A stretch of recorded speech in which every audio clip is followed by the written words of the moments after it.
money. You gotta do things you wouldn't do ordinarily. You know what I mean? Right. How did people entertain themselves during World War II? Like, were there entertainers that entertained you guys?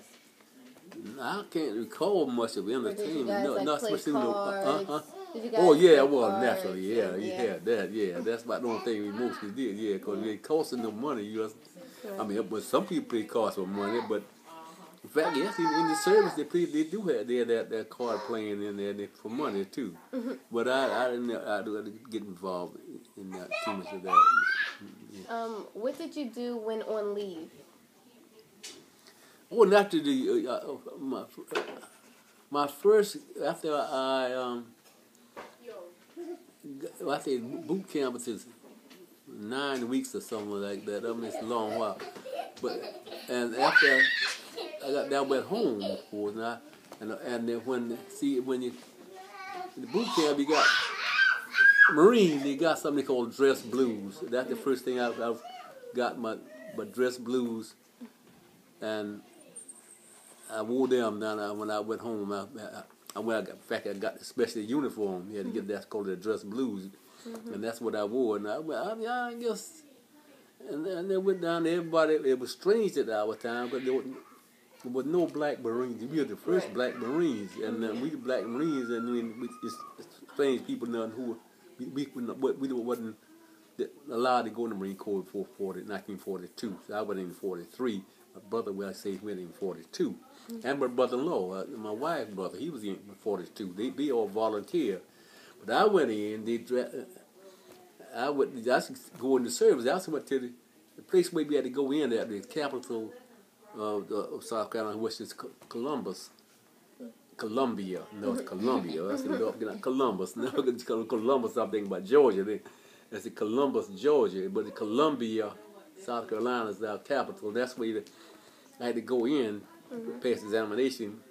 And that's where I was passed the examination. They said, God told me, I'm going to never forget that he told me, I'm going to make a good Marine out of you. I said, what? A good Marine? That's the last place I want to go. But that's the way he sent me in the Marine. I came out all right. Yeah. Where did you travel while in service?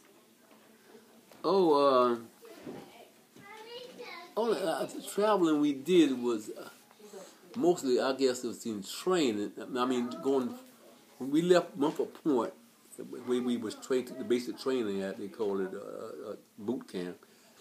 We went down, I know, in train, we went down south. We went to the southern route, which went down, I think, through Georgia, Mississippi, Alabama. Well, Mississippi a little farther over than Alabama, and part of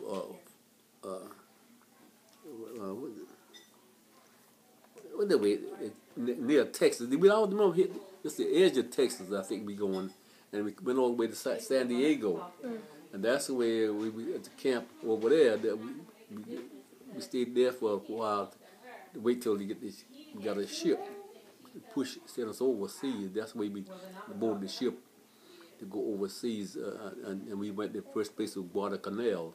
That's what we heard about Guadalcanal. A whole lot of rough fighting on the Marines over there, because they got the devil over there. I think when the Japanese Guadalcanal, that's where we went, and we landed, and I almost died. I thought I did, because on the ship it's called something called seasick. Yeah. And I got seasick, and I was sick all the time. The reason I think I got seasick, the boat I was on is real small, and what it does, it rock you, and that's when it make you seasick. And but I tell you the difference, the contrast when coming back. I came back on a troop transport, and it's a big thing, man. Oh man, I don't know, maybe 5 or 6 of them little ship I think I was on there. There was this what they call them. I forgot they call them kind of ships. They call them. They're real small. It's something they're utilizing when they didn't. I think they probably pay the people. I guess they get us overseas in the kind of way they could. That's how I got overseas. But coming back, they had this shit troop now. You had to wait a long time before we brought us back. When the war was over, and I got on that troop transport, I didn't know I was. You rocking, wasn't no rocking. You didn't know like it's going smooth all the time. That's why it's so large, and and it was a pleasure riding that because it wasn't like going over. Oh man, I was so sick. I can't describe it. I tell you, I thought I was gonna die, but I did. I made it over there and everything. Yeah. Do you recall the day your service ended?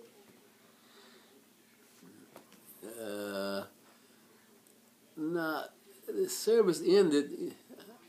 No, I was in the service until I come back to Muffler Point, North Carolina. That's Camp Lejeune. They call it Camp Lejeune was the big camp.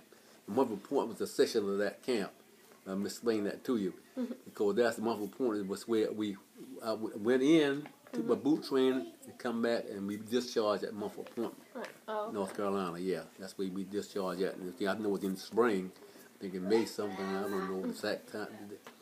But the year was 1946, I think it was. Yeah, because the war ended, I think, 1945, when they dropped the bomb over there on Hiroshima. When they dropped the atomic bomb, I think it's Hiroshima. One or two places they dropped the atomic bomb. That's when it ended the war in 1945. After the war was ended, we had to stay out. It was 1946 before I was discharged. Got back home about 1940, about a year later. Got me back home, yeah. Did you go to work or back to school after you finished? I didn't go back to college, no. But I went and got a job, but I don't. It's pretty rough getting a job. I was walking out in the street a long time. Then I got a job with my uncle was working at somewhere painting a paint factory. We went to painting the windows or things with them like he was spraying them, and we had to clean that stuff off for him to paint it.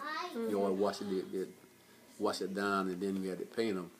But that's the first job I had. I think coming out of the service was working with my uncle. Yeah.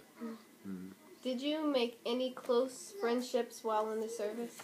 Well, yeah, the people in the like the one I went over. So I was with the ammunition company. See, that's when we see now when they took us up in the service, the most of us were supplied with the help. We call them, I don't know, service companies. They call them. They had the ammunition company, depot companies. Now they had two in the Marines. Talking about the Black Marines, what we had. They had two defense battalions, the 51st Defense Battalion, and had the 52nd Defense Battalion. My brother was in the 51st Defense Battalion. The 52nd came up after a month. But I was in the ammunition company. We go and set up the ammunition dumps on the island. We go in there. Of course, we go on invasion. Of course, we handle ammunition, come and bring it to shore and everything, getting up to shore with them. After we got on the island of Guam, then we set up a dump up in the hills in Guam with ammunition company, and we supplied the ship, the people. What we did, we set a dump up whenever we're going on another strike like Iwo Jima, Okinawa, and all them other islands. They were getting close to Tokyo. They got into trouble, you know, and we always had to supply. We take the ammunition for the dump and put it on the ship and send the ship to take it to where they needed it. And that's what I would do. Was just to supply those ships whenever they need the ammunition. We get it to put them on them ship, and the ship to take it where they needed it. That's why they have the dumps. The ammunition they request ammunition for the dump, and we had to get it down there to the ship at that certain time. Yeah. What did you do? What did you go on to do after, as a career after the war? Well, I had several jobs, like I say, and I end up. I think I spent all my time most of the U.S. Postal Service. I was a carrier. A truck driver carrier. He had the foot carrier, the truck driver carrier, and I did all of my time. I did a little foot work, but not. I mean, just house to house delivery. But I did, the trucks. You see, you take the mail, take the mail out, some of that bulk mail out to the. You got something on the corner. You call storage boxes. We take the carriers get the mail together and had a certain storage box the way we go and got their mail off, and they take that, and the foot carriers come out, take it from that storage box, and deliver it to each house. And that's what my job was, to take that mail out of the storage box, leave that. After I finished that, we had to deliver packages. Yeah, but then from house to house. We call it postal post. The package. That was my job. Was taking the mail out to the foot carrier, and after that we do deliver packages from house to house. Yeah. Is there anything you want to add that we didn't cover in this interview? No, I don't think you like you covered everything pretty well. But yeah, and I think I